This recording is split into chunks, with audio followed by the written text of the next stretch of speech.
Muy buenas, hermanos, familia, amigos. Reciban un cariñoso saludo desde Quito, Ecuador, de donde están saliendo estos videos. Y solo Dios sabe lo que está haciendo con la palabra que ha salido. Y agradeciéndole, como siempre, al Dios y Padre de nuestro Señor Jesucristo, por la oportunidad que nos da nuevamente de volvernos a encontrar frente a la palabra de Dios. Estamos al día a día. Yo le digo, Señor, un día más que me regala y poderle servir y poderle estar siempre atento a las necesidades de los demás y ver en qué podemos ayudar. Porque los días declinan y la venida del Señor está a la puerta también. No nos podemos dar el lujo de estar postergando a veces decisiones importantes que tenemos que tomar. Cuando nos enfrentamos a la palabra de Dios, siempre tendremos que tomar decisiones. Yo cuando empiezo estudios con alguien le pregunto, ¿usted cree que esta es la palabra de Dios? Dicen sí, uno me dijo, no, yo no creo. Bueno, hay de todo.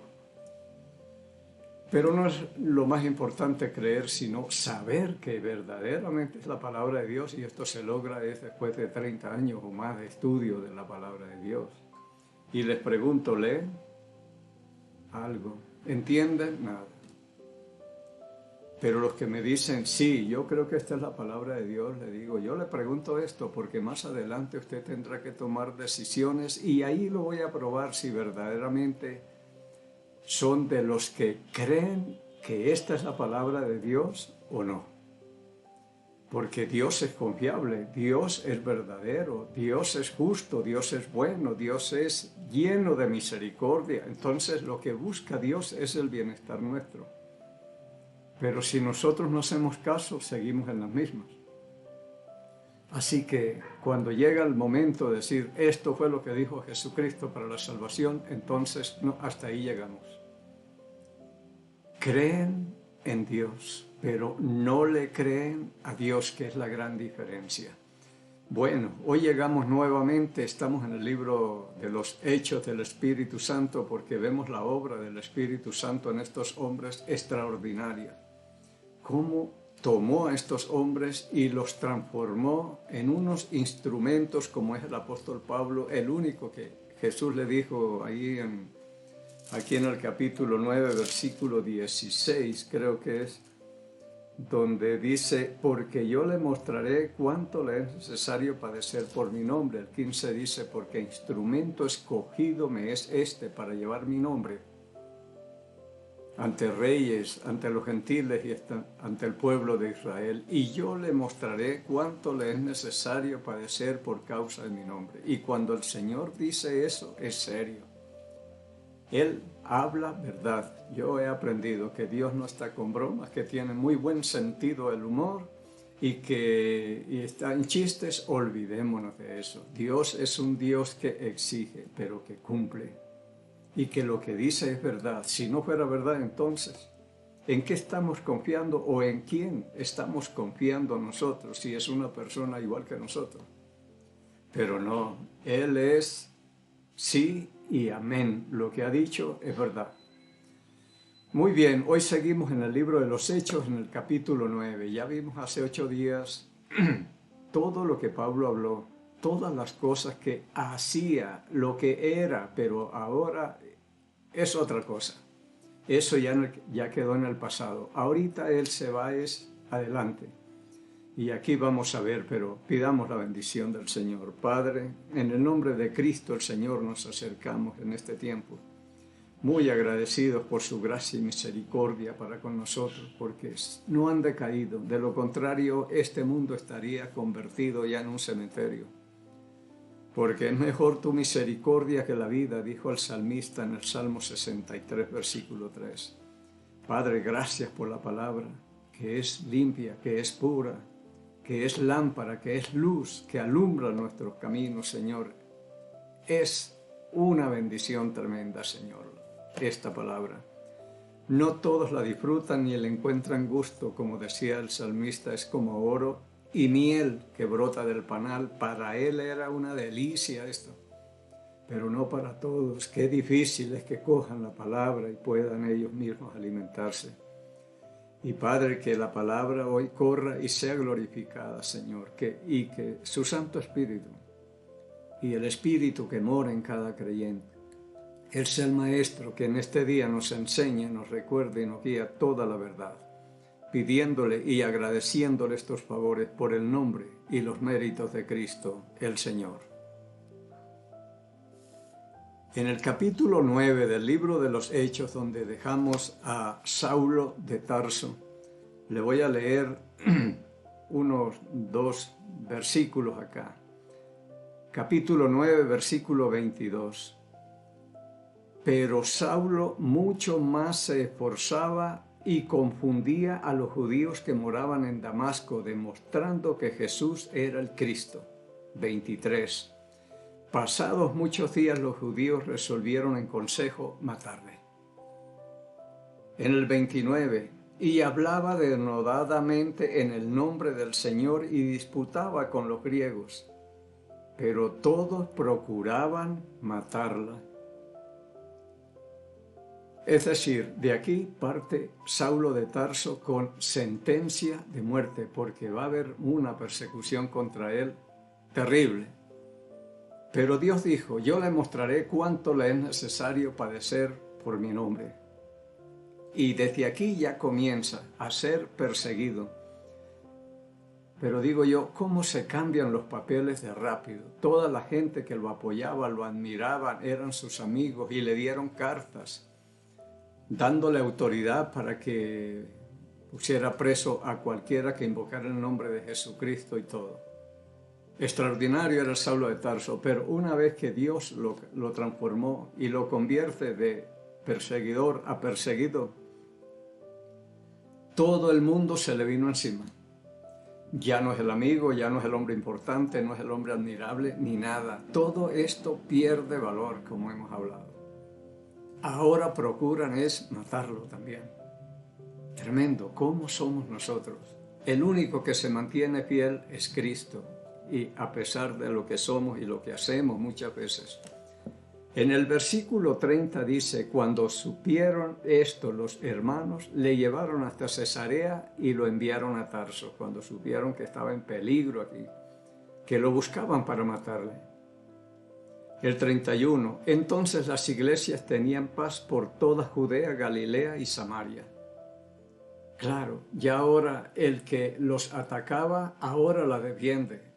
Cambiaron las cosas, entonces hay paz, hay tranquilidad. En el capítulo 8 vimos cómo fue la persecución contra la iglesia que estaba en Jerusalén a causa de la muerte de Esteban. Y fue una persecución que Dios utilizó para esparcir esta iglesia y que salieran por todas partes. Y lo más importante es que por donde quiera que iban predicando el evangelio. No iban quejándose ni lamentándose también que estábamos allá y mire, ahorita estamos acá, no tenemos que nada. Esta gente, todo perdió valor y Cristo cogió precio para esos verdaderos creyentes que salieron bien discipulados, recibieron mucha palabra y fueron unos discípulos tremendos predicando la palabra de Dios por todas partes. Entonces la iglesia empezó a crecer y a crecer. Aquí el 31 nuevamente.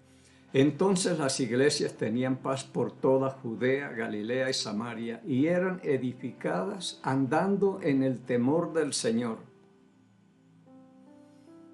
Y esto es importantísimo para mí. En el temor del Señor, claro que era una gente que veía iglesias poderosas, iglesias respetables, que hacían cosas extraordinarias y todo el mundo tenía miedo aún de juntarse con los apóstoles. Veían cómo por la palabra de ellos podía caer gente muerta a los pies de ellos y todos, y vieron cosas y milagros y prodigios y señales y de todo veían. Entonces no era cualquier iglesia, el Espíritu Santo estaba obrando grandemente en estos hombres y en estas iglesias y ellos andaban en el temor de Dios. Es decir, tomando en serio la palabra de Dios, teniendo cuidado con lo que hacían, con lo que pensaban, con lo que hablaban, con todo. Sabían que Dios estaba en medio de ellos. En esas iglesias se manifestaba el poder de Dios tremendamente. en el temor. Hoy andamos es en el amor de Dios. Bueno, Dios es bueno y Él sabe que nosotros hacemos el esfuerzo, estamos en una lucha y queremos mejorar y todo y no podemos. Y es un blandengue aquí el cristianismo. Pero en ese tiempo no, era el temor de Dios y tomaban en serio la palabra de Dios. ¿Y qué pasaba? Y se acrecentaban fortalecidas aquellas iglesias por el Espíritu Santo, que obraba en una forma extraordinaria en estos templos del Espíritu Santo que eran estos discípulos.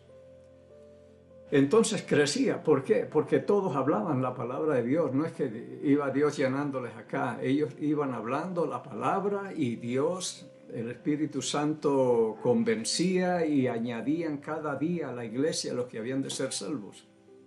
Porque todos los días se predicaba la palabra. Iglesias extraordinarias, poderosas. En el versículo 32 dice, aconteció que Pedro, visitando a todos, vino también a los santos que habitaban en Lida. Y halló allí a uno que se llamaba Eneas. Bueno, aquí cambiamos, de Saulo de Tarso al apóstol Pedro. Halló allí a uno que se llamaba Eneas, que hacía 8 años que estaba en cama, pues era paralítico. Y le dijo Pedro, Eneas, Jesucristo te sana, levántate y haz tu cama, y enseguida se levantó. Miremos lo que dijo el Señor Jesucristo aquí en los últimos versículos del Evangelio de Marcos, capítulo 16. Capítulo 16,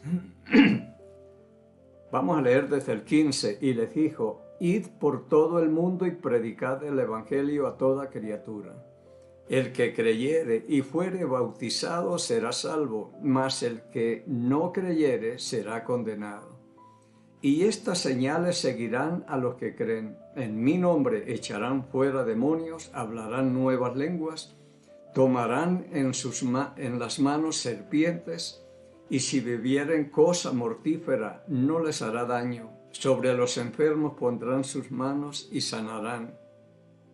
Y el Señor, después que les habló, fue recibido arriba en el cielo y se sentó a la diestra de Dios. Y ellos, saliendo, predicaron en todas partes, ayudándoles el Señor y confirmando la palabra con las señales que les seguían. Amén. Estas señales se ven aquí en el libro de los Hechos. ¿Y cuál era el propósito de esto? Confirmar la palabra con las señales que les seguían, dice la palabra de Dios. Para confirmar o autenticar la palabra, para demostrar que verdaderamente lo que estos hablaban era palabra de Dios.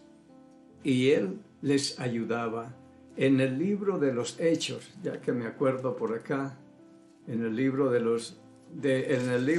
Hebreos, Hebreos capítulo 2, dice la Escritura, porque si la palabra, estoy en el capítulo 2, cojamos el versículo 2, porque si la palabra dicha por medio de los ángeles fue firme, y toda transgresión y desobediencia recibió justa retribución. 3. ¿Cómo escaparemos nosotros si descuidamos una salvación tan grande? La cual, habiendo sido anunciada primeramente por el Señor, Él dijo, el que creyere y fuere bautizado será salvo, mas el que no creyere será condenado. Primero por el Señor, nos fue confirmada por los que oyeron. 4. Testificando Dios juntamente con ellos, con señales y prodigios y diversos milagros y repartimiento del Espíritu Santo según su voluntad. Tremendo cómo estaba Dios. Dice que Dios les ayudaba confirmando la palabra, pero les fue confirmada por los que oyeron. Luego, el Señor les ayudaba con señales, milagros, prodigios y repartimiento del Espíritu Santo.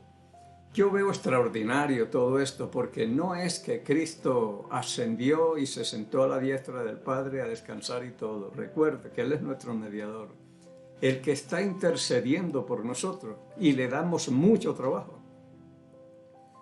Pero aún Dios sigue ayudándoles a ellos y confirmando la palabra con las señales que les seguían. Mire el apóstol Pedro y dijo: Eneas, Jesucristo te sana, levántate y haz tu cama, y enseguida se levantó. Hoy hay un enfermo, vamos, o van, porque yo no tengo esa costumbre, lo declaro sano en el nombre del Señor Jesucristo, y el hombre sigue enfermo. Y si no hace lo que el que está orando dice, bueno, usted es un hombre o una mujer falto de fe, no entiende, bote esas pastillas, deje que Jesucristo ya lo sana, y la persona no puede ni caminar. Esto es don de sanidad. Y tenía un propósito, era confirmar la palabra que ellos hablaban. Y mire lo que sucede en el versículo 35. Y le vieron todos los que habitaban en Lida y en Sarón, los cuales se convirtieron al Señor. Este era el propósito. Sepan que esto no es hecho por mí, sino el Señor. Y todos lo vieron y se convirtieron al Señor, pero no poco, porque dice, lo vieron todos los habitantes de Lida y en Sarón, los cuales se convirtieron al Señor. Este era el propósito de los milagros ahora. Ahora no es sanar enfermos nada más. Todo esto tiene un propósito. Las señales y prodigios y todo lo que hacía Jesucristo, ¿cuál era el propósito de eso? Porque no era que venía a demostrar que Él sí tenía el don de sanidad, de expulsar demonios y nada. No. Confirmar también que Él era el Mesías, autenticar que Él era el Mesías enviado de Dios. Eso tenía un propósito. Incluso por aquí, en el libro de los Hechos, debe haber algo de lo que hablaba.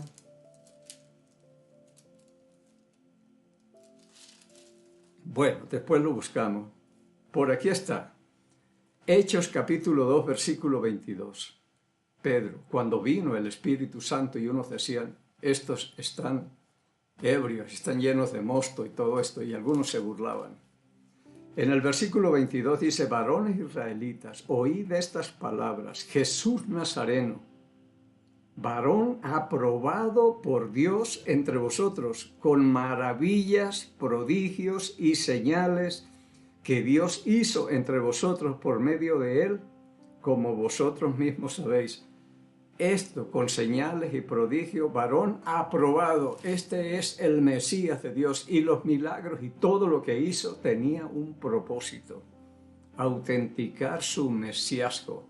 Y aquí las señales que le siguieron tenían un propósito: confirmar la palabra de Dios.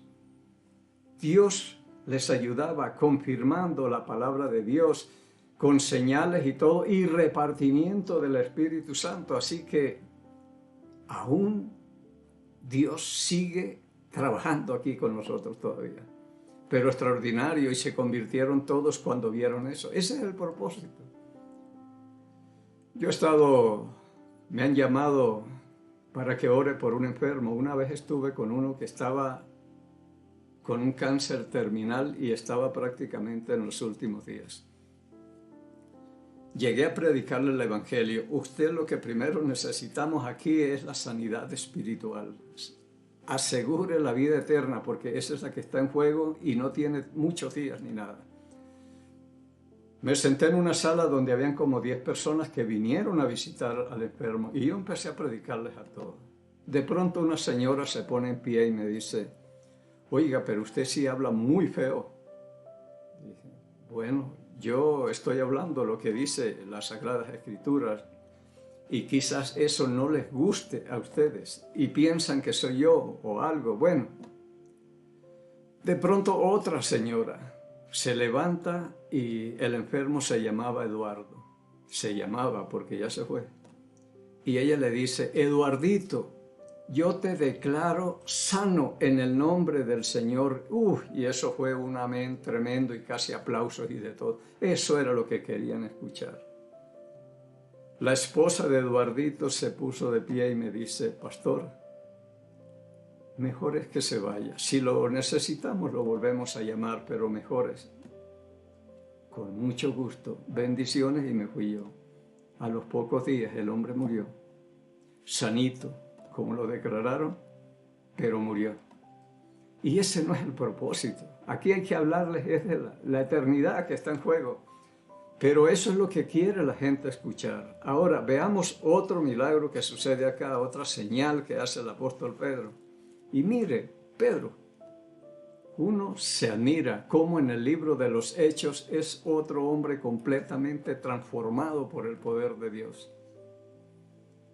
Y que si uno se dejara controlar como se dejaron controlar esto, y no es que se dejaron, sino que el Espíritu Santo los tomó y los convirtió en hombres extraordinarios para que le predicaran la palabra.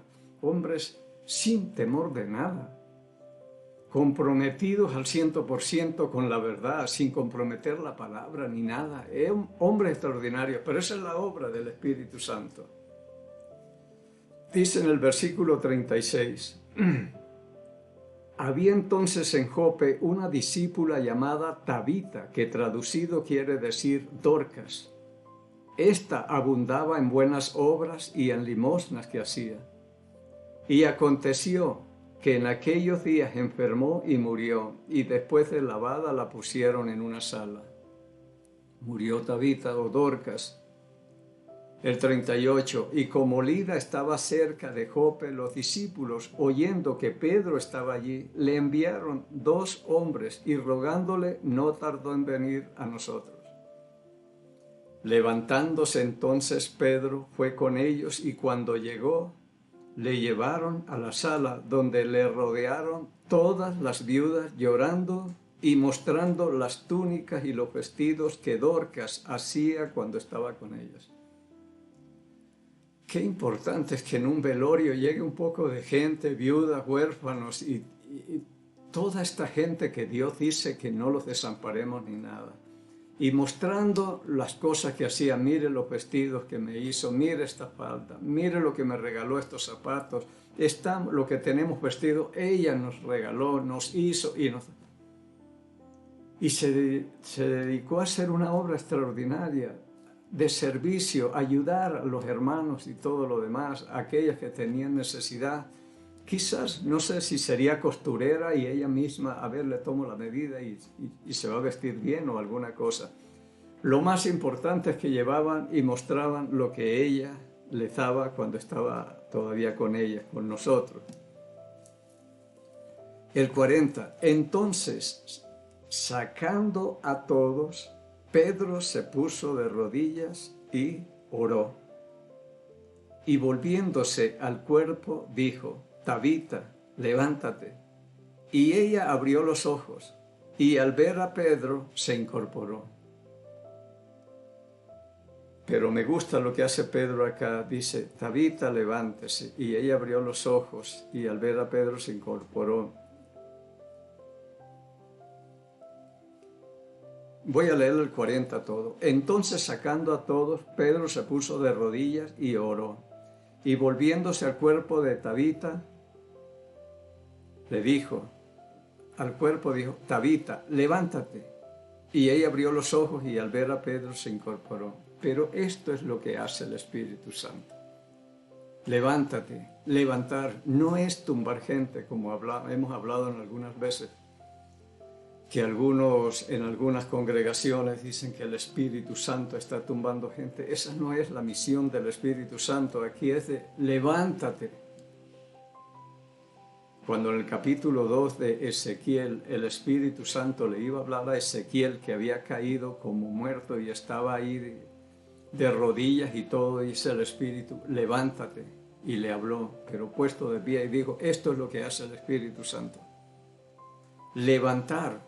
No es derribar gente como encontramos muchos endemoniados que dejaban a las personas tiradas en el piso, botando espumarajo, y como muertos y todo. No, y llegaba a Cristo, más bien les daba la mano y los levantaba. Entienda usted que el que levanta es Dios y el que derriba no es el Espíritu Santo.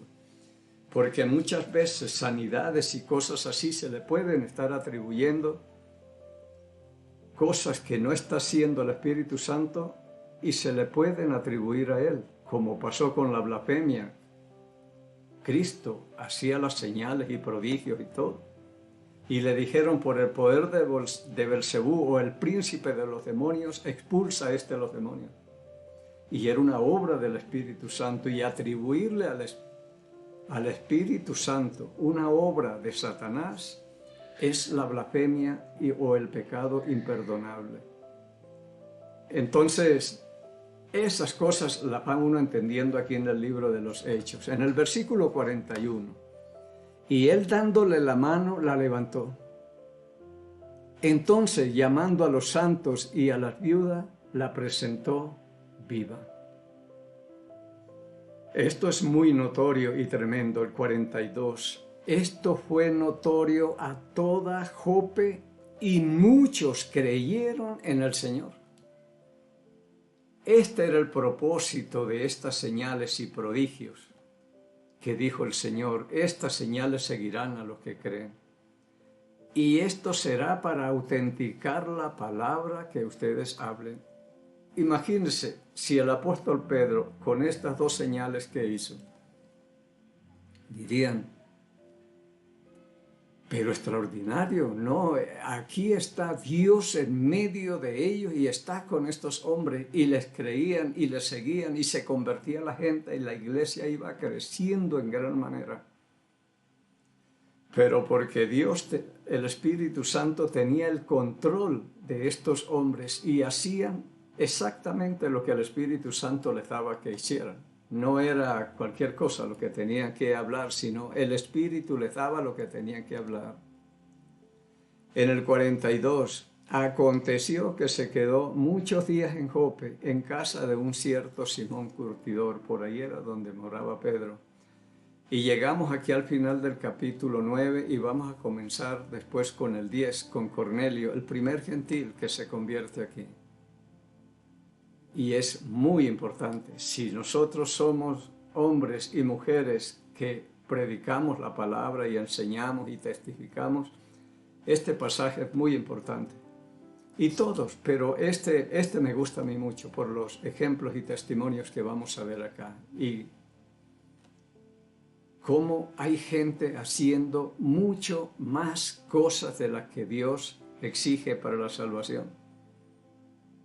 Sin embargo, aquí le va a decir, Pedro te va a hablar lo que es necesario. Todo lo demás es bueno, pero hay una cosa que es necesaria y esa es la que necesitamos saber, Dios mediante. Pero extraordinario, ya por aquí, ya después más adelante se encuentra ya Saulo de Tarso o Pablo, perseguido porque desde allí comenzó ya la persecución y esto está profetizado. Yo le mostraré cuánto tendrá que padecer por causa de mi nombre. Y en 2 Corintios 11 puede leer y ver cuántas cosas pasó este hombre. El irreprensible de la ley y el hombre extraordinario que desarrolló la doctrina de la gracia y la justificación por fe. Bueno, si Dios permite, seguiremos y, como digo, extrayendo verdades eternas que nos sirvan a nosotros, porque esto ya es para nosotros. Esto no es para Pablo ni para Pedro. Lo que ellos hablaron ya quedó, fue para nosotros. Ya no para Lida, ni Charón, ni esos pueblos que se mencionan acá. Es para nosotros. Jehová habló a Moisés diciendo, habla a Aarón y a sus hijos y diles, así bendeciréis a los hijos de Israel diciéndoles, Jehová te bendiga y te guarde. Jehová haga resplandecer su rostro sobre ti y tenga de ti misericordia. Jehová alce sobre ti su rostro y ponga en ti paz. Y pondrán mi nombre sobre los hijos de Israel y yo los bendeciré en el nombre del Señor. En el Salmo 122, versículo 6, la palabra dice, pedid por la paz de Jerusalén y sean prosperados los que te aman. Amamos a Jerusalén y pedimos por la paz de Jerusalén. Pedimos por aquellos países donde alguno de nuestros familiares se encuentre, en mi caso Colombia, y pedimos por el Ecuador donde Dios me tiene, y por nuestro presidente Daniel Noboa, sabiduría y prudencia que él necesita para gobernar. Y bendecimos al Estado de Israel en el nombre de Jesús Nazareno, el Rey de los judíos, y el pueblo del Señor dijo, amén.